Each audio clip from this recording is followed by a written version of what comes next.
Today, we're diving into a thrilling tale of cybercrime and justice, the takedown of the notorious 911 S5 botnet. Next, we talk about Estonian nationals who were recently extradited for a massive crypto Ponzi scheme. Finally, we dive into a $37 million cryptocurrency heist and spoofing scheme that targeted Coinbase website. Please don't forget to like, share, and subscribe. The takedown of 911 S5 botnet. Our story begins with a botnet known as 911 S5. This botnet was no ordinary one. It was a massive network of millions of compromised residential Windows computers. These infected devices spanned the globe, with more than 19 million unique IP addresses, including over 600,000 in the United States alone. But who was behind this massive cyber operation? Meet Yun-Hee Wang, a 35-year-old national of the People's Republic of China and a citizen by investment of St. Kitts and Nevis. Wang was arrested on May 24th for his role in creating and operating the 911 S5 botnet. According to an indictment unsealed the same day, Wang and his partners in crime deployed malware to build and control this enormous network of compromised devices. Wang's operation was sophisticated. He distributed this malware through VPN programs and pirated licensed softwares. Once infected, these computers became part of his botnet. Wang then offered access to these compromised IP addresses for a fee, generating millions of dollars.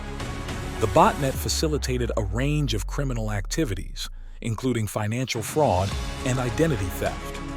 The U.S. Justice Department spearheaded the global operation to dismantle the 911 S5 botnet. This involved law enforcement agencies from countries around the world, including the United States, Singapore, Thailand, and Germany. FBI Director Christopher Wray gave an insight into the scale of the operation, calling it likely the largest botnet ever dismantled. Law enforcement officers searched Yun-Hee Wang residences, seized assets worth approximately $30 million, and identified additional forfeitable property valued at another $30 million. The 911 S5 botnet caused massive harm worldwide. Cybercriminals used the infected IP addresses to conceal their identities and commit various crimes, from financial fraud and cyberstalking to transmitting bomb threats and engaging in child exploitation. During the COVID-19 pandemic, the botnet played a role in defrauding relief programs, resulting in billions of dollars in losses. Wang allegedly earned about $99 million from his illicit activities, using the proceeds to purchase luxury cars, real estate, and other high-end assets across multiple countries. A lot of his assets was subject to forfeiture, including luxury cars like a Ferrari F8 Spider and a Rolls-Royce, several properties, and numerous bank accounts and cryptocurrency wallets. Now, Yun-Hee Wang faces serious legal consequences. He is charged with conspiracy to commit computer fraud, substantive computer fraud, conspiracy to commit wire fraud, and conspiracy to commit money laundering. If convicted on all counts, he faces a maximum sentence of 65 years in prison. Hashflare founders in hot water. Two Estonian nationals, Sergei Potapenko and Ivan Turogin, have been extradited to the United States to face serious criminal charges. These charges stem from their alleged roles in a colossal cryptocurrency Ponzi scheme. Potapenko and Turogin, both 39 years old, were arrested in Tallinn, Estonia, on November 20, 2022. These men masterminded an elaborate scheme through their company, Hashflare. From 2015 to 2019, they duped hundreds of thousands of victims into purchasing over $550 million worthless cryptocurrency mining contracts. Hashflare claimed to run a massive mining operation, allowing customers to rent a portion of their mining capacity in exchange for a share of the profits. But in reality, their mining activity was almost non-existent. When investors tried to withdraw their earnings, Potapenko and Turogin couldn't deliver. Instead of paying with mined currency, they bought virtual currency on the open market or simply refused payouts. In May 2017, Potapenko and Turogin launched another scheme called Polybius. They claimed this company would be a bank specializing in virtual currency. They raised at least $25 million, promising dividends from profits. But no bank was ever formed, and no dividends were paid. The two men then figured out a way to spend their stolen funds. They laundered the fraud proceeds through shell companies, purchasing real estate, luxury cars, and other assets. Authorities discovered 75 properties, 6 luxury vehicles, and numerous cryptocurrency wallets involved in the money laundering conspiracy. Potapenko and Turogin are now facing an 18-count indictment, including charges of conspiracy to commit wire fraud, and conspiracy to commit money laundering. They each face a maximum penalty of 20 years in prison on each count if found guilty.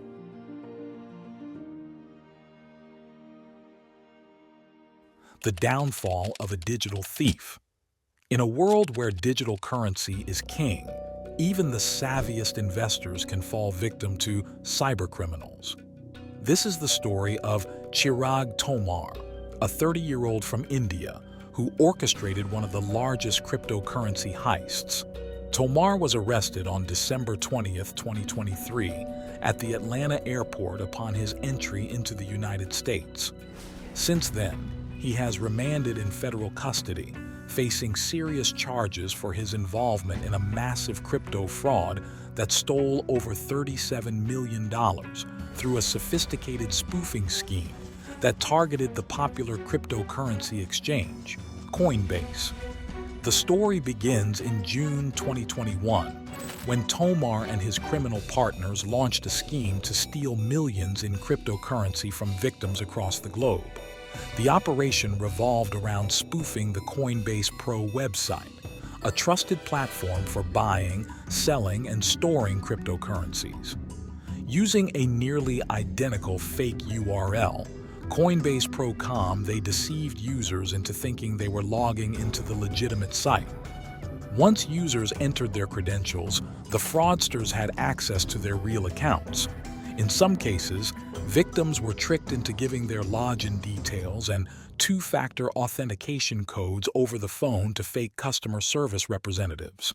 In other instances, the fraudsters used remote desktop software to gain control of victims' computers. In February 2022, one of his unfortunate victims tried to log into his Coinbase account via the spoofed site. After being notified that his account was locked, he called the provided number, unknowingly giving away his two-factor authentication information. This led to the theft of over $240,000 in cryptocurrency from his account. Tomar admitted to controlling multiple cryptocurrency wallets that received the stolen funds, which he then converted to other cryptocurrencies or cash. This ill-gotten wealth funded his extravagant lifestyle, including luxury cars, expensive watches, and trips to destinations like Dubai and Thailand. Last week, Chirag Tomar pleaded guilty to wire fraud conspiracy, a charge that carries a maximum sentence of 20 years in prison and a $250,000 fine. His sentencing date is yet to be determined. While he awaits sentencing, justice moves forward for the hundreds of victims left in the wake of his cybercrime spree. Thanks for joining me on this journey through the dark world of cybercrime and the relentless efforts of law enforcement to bring these digital criminals to justice. If you found today's stories intriguing and eye-opening, make sure to hit the like button and subscribe to our channel for more in-depth coverage of the latest developments in cybersecurity. Don't forget to click the notification bell so you never miss an update. Share your thoughts in the comments below. What did you think about the 911 S5 botnet takedown, the Hashflare Ponzi scheme, and the downfall of Chirag Tomar? I'd love to hear your opinions and any questions you might have. Until next time, stay safe online and keep your digital world secure. Thanks for watching.